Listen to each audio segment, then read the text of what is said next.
You read sometimes about something like convergent evolution. I'm not sure I'm saying that right. Where something happens somewhere that also happens somewhere else at the sort of around the same time, where you see civilizations spread up here and there, and they all get the wheel, they all get this, all get that. The reason I mention that is I had a thought last week about a really easy way to finish a 3D print so you get less cleanup and less everything, so you just can go and run with it. I bet Larry was wishing I thought about this 3 weeks ago. Anyway, I had this great idea because I do FDM printing and I do SLA printing. And I thought, you know what, let's combine the two and make it happen.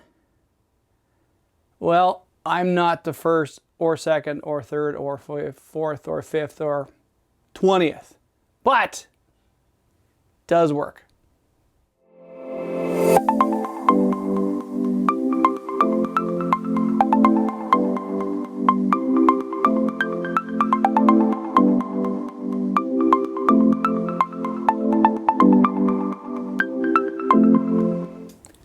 Greetings, Dave here, DCBFX.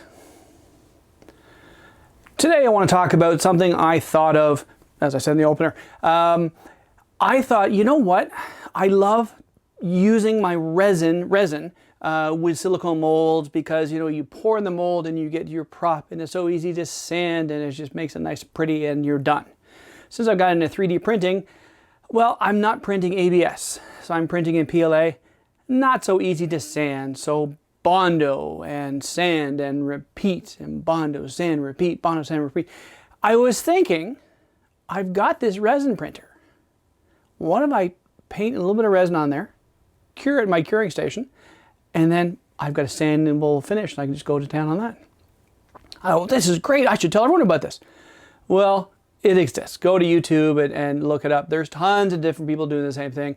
And what I think is I saw a couple and I go, well, that's a good idea. I should have thought of that. So what I've done is I have my Cricut phaser. Now, when I first printed this, I tried a couple of different ways. This one is the solid one. There's a couple where there's, you print two pieces and you glue them together and then you got seams to deal with. I thought, I'll just print it and I'll Bondo the crap out of the back. I'll make it look pretty. So it did look like that. And that's after, some Bondoing. And it's still, the line's like crazy. But the thing is, once I got the resin out and I slapped a coat of resin, put it in the curing station, which I say curing station, it's not a curing station. I have 5 mirrors duct taped together. So I got one on the bottom and then the 4 sides, and I got a top with a 405 nanometer UV light, which is what you need to cure resin. And I've got, so I've got the reflective inside and I've got a spinning turntable. I've shown that before, like way long ago when I first started doing this, like, oh geez, 9 months ago, 10 months ago. Well, 9 months ago, we're not in October yet. So I have that and it works great. I get the prints out and I clean them and I put them in there.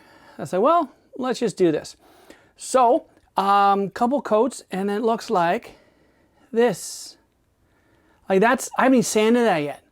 Well, a little light sanding just to take some, because I'm using brushes, so a little brush marks off. That's primed.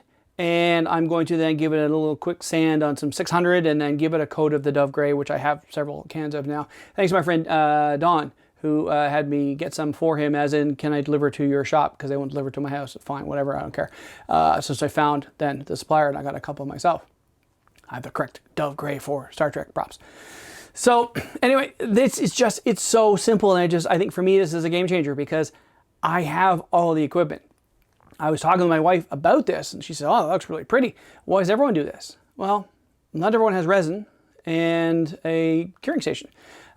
It's not hard to make a curing station, but if you don't do resin printing, then you've got the added cost of buying the mirrors and buying everything you need to do that, and the 405 nanometer light and everything else. So if you were a big printer and you're looking at ease of use, maybe look at this. It's really easy. So far, I've got a boomerang phaser or a dolphin phaser, I'm not sure which one it is, that I have printed as well.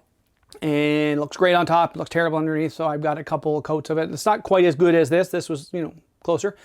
But, it's, I think this is going to work out really well. Fumes are a little bit bad, but that happens over time. I think right now the fumes I'm getting this is paint fumes. I only primed this a couple hours ago.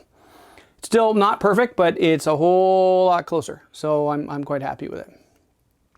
So that's my video for today. It's what I thought was a eureka moment, and Other people have done it too. But now that I've done it and I know a couple tricks, it makes life so much easier. If you were looking for what those tricks are, it's real quick. Paint the resin on, cure it. Now, one thing I didn't do the first time, which I learned after looking at the videos, once you cure it, give it a quick rinse with IPA, isopropyl alcohol. That gets whatever on top out, and then quick water, and you're good to go. Quick sand, and you're all set.